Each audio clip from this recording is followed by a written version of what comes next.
Hi, my name is Deepak and welcome to CRN. So today our topic is what we should do if the laptop is not powering on. What are the troubleshooting steps we have to take?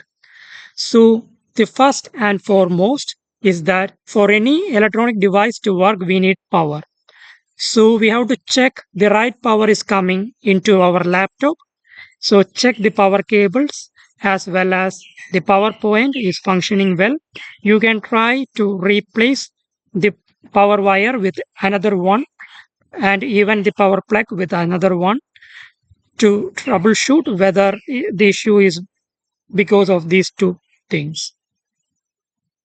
And next comes the removal of external drives devices. So we all know sometimes we may be plugging the USB device, SD card, headphone, or external drive into our laptop. Sometimes when the laptop reboots, this may create an interference or the restriction. So just remove these things and try rebooting the laptop. It might work. If not, try for a hard reset. So there are two types of laptops available. One in which the battery can be take out, and the other one battery comes with it. So just try for a hard reset. Just hold on the power button for 15 to 30 seconds. It may help to remove the residual power from the motherboard that might be causing a freeze or power lock. And always good to look for the signs of power, like observing LED lights can help us to ensure where the power is coming in to the system, as well as observing the fan movements, as well as the screen flickers or other sounds helps to detect these things. And next comes try connecting our laptop to an external monitor so that we can make sure the problem is not with the laptop display.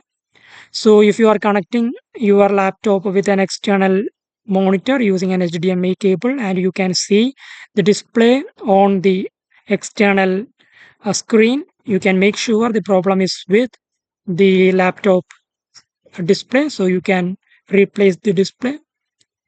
And next one is the reset or reseat the RAM. Sometimes there might be two RAMs. Just remove one and try booting with just one RAM if there are two. So if it is working, you can make sure it is the problem with the RAM. If it is not working, still you can remove two RAMs completely from the laptops and try with a new one and check whether it is working. If it is working, it is fine. It was the problem with the RAM. And I will always prefer to clean the contact points of the RAM before inserting it. So at some point, if you clean the contact points, the problem may get fixed. Try that also. And check for the beep codes. So beep codes are the indicators of hardware problems. Like we all hear some beeps when there are some problems. Sometimes one beep is related to RAM issue or motherboard issue, but it depends on the brands. So if you are using Asus brand, the beeps may be different, and Acer, the beeps may be different.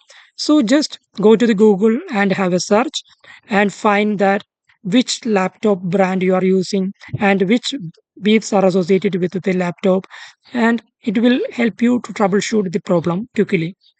And next is like you can enter the BIOS screen by pressing del, or it may vary to F2, F10, or F12 depending on different brands. So if you enter into the BIOS mode and the BIOS mode is visible to you, you can make sure the problem is not with your hardware. The hardware is working well. The problem is with the software. So try to reinstall a new version of Windows or something. It might fix the problem. And next comes the laptop cooling down problem. So many of the laptops have the problem like when it is heated up to a certain limit, it automatically shut it down because of the safety concerns. So just wait for it like 20 to 30 minutes for the laptop to get cooled down. So after that, if you reboot, it might help. So thank you very much. Please subscribe to our channel and like our channel. Thank you.